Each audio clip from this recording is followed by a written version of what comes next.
పెళ్ళైనా పండగైనా వేడుక ఏదైనా పట్టుచీరల ప్రత్యేక వేదిక వారాహి సిల్క్స్. శత్రువులకు శత్రువు మిత్రుడు అంటుంటారు. ప్రస్తుతం దేశ రాజకీయాల్లో ఈ చర్చ నడుస్తుంది.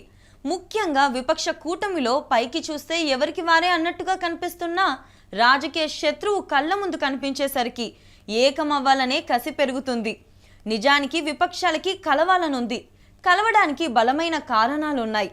ఇండి కూటమి విచ్ఛిన్నమైన విపక్షాల్ని ఏకం చేయడానికి అస్త్రాలు వరుసగా దొరుకుతున్నాయి.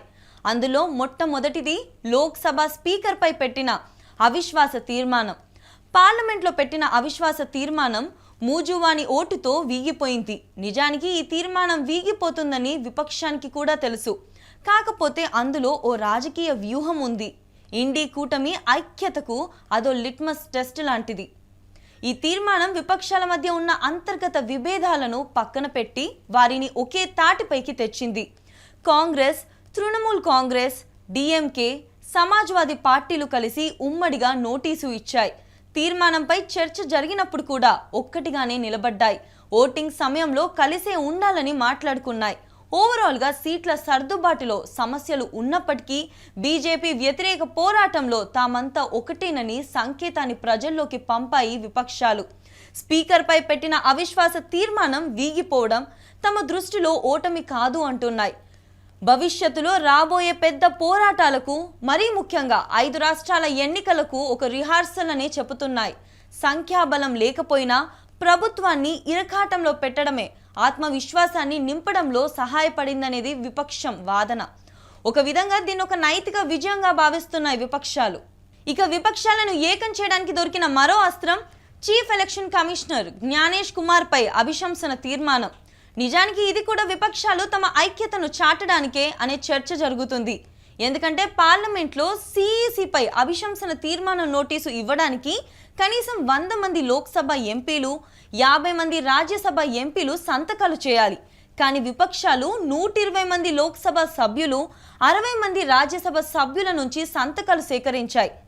ఇదేనా విపక్షాల ఐక్యతకు అర్థం అంటే? అవుననే చెప్పాలి. ఎందుకంటే ఇండి కూటమిలో ఆమ్ ఆద్మీ పార్టీ లేదు. కానీ ఇండి కూటమిలో లేని ఆమ్ ఆద్మీ పార్టీ ఎంపీలు కూడా ఈ తీర్మానం నోటీసులపై సంతకాలు చేశారు. అంటే విపక్షాలన్నీ ఏకతాటిపై నడవాలనుకుంటున్న తమ ప్రతిపాదనకు ఈ రూపంలో ఓ సిగ్నల్ వచ్చినట్టే. పైగా అభిశంసన నోటీసుకు 150 సంతకాలు అవసరమైన చోట 180 మంది విపక్ష ఎంపీలు సంతకాలు చేశారు. స్పీకర్పై అవిశ్వాస తీర్మానం పెట్టడం అనేది రాహుల్ గాంధీ చేసిన పోరాటం. ఇప్పుడు సిఈసి జ్ఞానేష్ కుమార్ పై అభిశంసన తీర్మానం అనేది మమతా బెనర్జీ పోరాటం.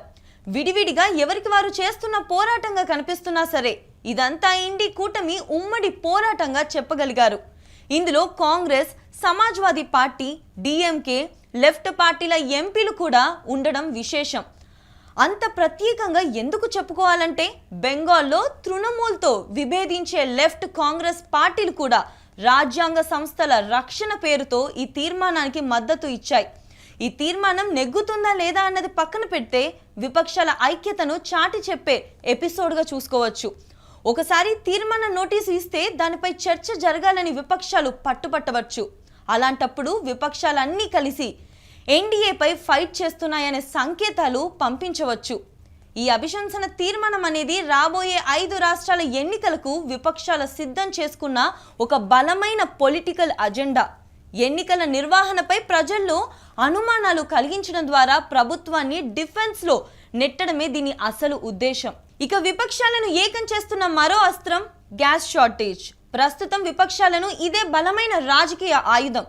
గ్యాస్ సంక్షోభంపై విపక్షాలు పార్లమెంటులో ఉమ్మడి పోరాటం చేస్తున్నాయి. పార్లమెంట్ ఆవరణలో నిరసన చేశాయి. ఈ ఐక్యత రాష్ట్రాల అసెంబ్లీలోనూ కనిపించింది. 2026లో జరగనున్న 5 రాష్ట్రాల ఎన్నికలు ఇండి కూటమికి ఒక పెద్ద పరీక్షే. ఎందుకంటే లోక్సభలో ఇలా కలిసి పోరాడుతున్న పార్టీలు రాష్ట్రాల అసెంబ్లీ మెట్లు ఎక్కేటప్పుడు మాత్రం శత్రువులుగా మారుతున్నాయి. ఎవరికి వాళ్ళు పైకి ఎక్కాలనే ఆతృతతో వాళ్ళలో వాళ్ళే తోసేసుకుంటున్నారు. ఇక అసలు ప్రశ్న, లోక్సభలో కలుసున్న పార్టీలు ఢిల్లీ స్థాయిలో కలిసి పోరాడుతున్న ఈ విపక్షాలు రాష్ట్రాల అసెంబ్లీ మెట్లు ఎక్కేసరికి ఎందుకు శత్రువులుగా మారుతున్నాయి? నిజానికి ఢిల్లీ స్థాయిలోనే పొత్తు తప్ప రాష్ట్ర స్థాయిలో కనిపించదు. ముందుగా పశ్చిమ బెంగాల్లో మమతా వర్సెస్ కాంగ్రెస్ లెఫ్ట్ అన్నట్టుగా ఉంటుంది. వంగదేశంలో కాంగ్రెస్ లెఫ్ట్ పార్టీలు కలిపి పోటీ చేస్తాయి. అంతేకాదు కాంగ్రెస్ నేతలు కమ్యూనిస్టులు కలిసి మమతను దారుణంగా విమర్శిస్తుంటారు. మమతా బెనర్జీని నిరంకుశ పాలకురాలుగా అని ఆరోపిస్తూ ఉంటారు. అలాంటిది రాష్ట్రంలో ఈ ముగ్గురు కలిసి పోటీ చేయడం అసంభవం. దీనికి చాలా కారణాలున్నాయి. బెంగాల్లో కాంగ్రెస్ లెఫ్ట్ పార్టీల కంటే తృణమూల్ కాంగ్రెస్ బలంగా ఉంది. అంతేకాదు మమతా బెనర్జీకి కాంగ్రెస్ నాయకత్వం అంటే పడదు. ప్రాంతీయ పార్టీలు బలంగా ఉన్న చోట కాంగ్రెస్ పక్కకు తప్పుకోవాలి అనేది ఆమె వాదన. సో సీట్ షేరింగ్కు ఎట్టి పరిస్థితుల్లోనూ ఒప్పుకోరు మమత. బెంగాల్లో తనను తాను బీజేపీకి అసలైన ప్రత్యామ్నాయంగా భావిస్తారు తృణమూల్ కాంగ్రెస్ అధినేత్రి మమతా బెనర్జీ. కాంగ్రెస్ తనను కేవలం ఒక ప్రాంతీయ పార్టీగా చూడ్డాన్ని ఆమె సహించరు. ఇక బెంగాల్లో కాంగ్రెస్ లెఫ్ట్ ఒకటైతే అది తన ముస్లిం ఓటు బ్యాంకును దెబ్బతీస్తుందని మమతా భయం. అందుకే కాంగ్రెస్ 40 సీట్లు కూడా గెలవలేదు అంటూ బహిరంగంగా విమర్శిస్తుంటారు. అటు కాంగ్రెస్ పార్టీ కూడా స్టేట్ లెవెల్ పొలిటికల్లో తృణమూల్ను దగ్గరికి రానివ్వదు. మమతతో కలిసి అడుగులు వేస్తే బెంగాల్లో తమ ఉనికిని కోల్పోతామని అధీర్ రంజన్ చౌదరి వంటి స్థానిక నేతలు గోల పెట్టేస్తుంటారు. సో బెంగాల్లో ఫ్రెండ్లీ ఫైట్ కూడా సాధ్యం కానంత రాజకీయ వైరం ఉంది. పార్లమెంట్లో అవిశ్వాస అవిశ్వాస తీర్మానానికి ఇండి కూటమితో కలిసి నడుస్తున్న మమత రాష్ట్రంలో మాత్రం ఇదే ఇండి కూటమిలోని పార్టీలను దగ్గరికి కూడా రానివ్వడం లేదు. ఇక కేరళం సంగతి.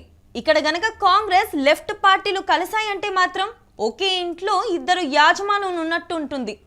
కేరళం రాజకీయం దశాబ్దాలుగా లెఫ్ట్ కూటమి అయిన ఎల్డీఎఫ్, కాంగ్రెస్ కూటమి అయిన యూడీఎఫ్ మధ్య పోరు సాగుతుంది. జాతీయ స్థాయిలో కాంగ్రెస్ లెఫ్ట్ పార్టీలు పక్కపక్కనే కూర్చుంటాయి. కానీ కేరళంలో కాంగ్రెస్ గెలవాలంటే కమ్యూనిస్టులు ఓడించాలి, కమ్యూనిస్టులు గెలవాలంటే కాంగ్రెస్ను ఓడించాలి.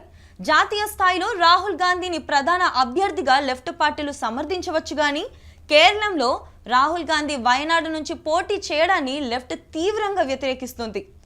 బీజేపీ పెద్దగా బలంగా లేని కేరళంలో వీరు పక్కపక్కనే ఉంటే ప్రజలు థర్డ్ ఆప్షన్ అయిన బీజేపీ వైపు చూస్తారన్న భయం వీరిద్దరిని కలవనివ్వడం లేదు. సో ఇక్కడ కూడా విపక్షాల మధ్య ఐక్యత అనేది అసాధ్యం. ఎందుకంటే వీరిద్దరూ కలిస్తే అక్కడ ఖాళీ అయ్యే విపక్ష స్థానాన్ని బీజేపీ భర్తీ చేసే ప్రమాదం ఉందని ఇరు పార్టీల ఆందోళన. ఇక తమిళనాడు సంగతికి వస్తే విపక్షాల మధ్య కాస్త ఐక్యత కనిపించేది ఇక్కడే.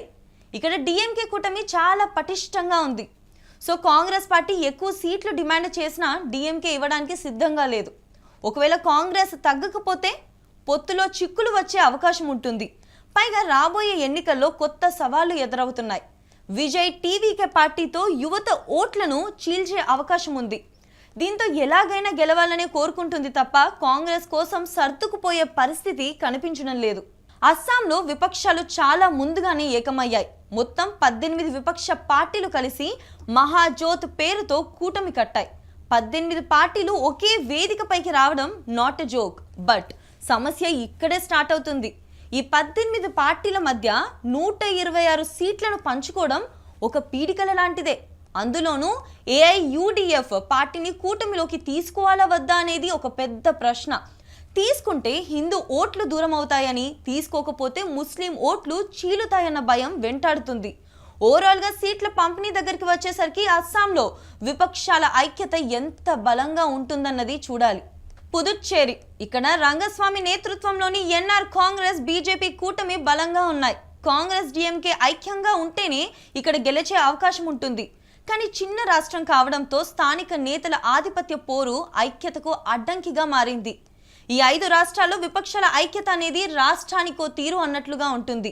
ఇండి కూటమిలోని పార్టీల మధ్య ఉన్న అంతర్గత విభేదాలు కేవలం రాజకీయ వైరం మాత్రమే కాదు, అవి అస్తిత్వ పోరాటాలు.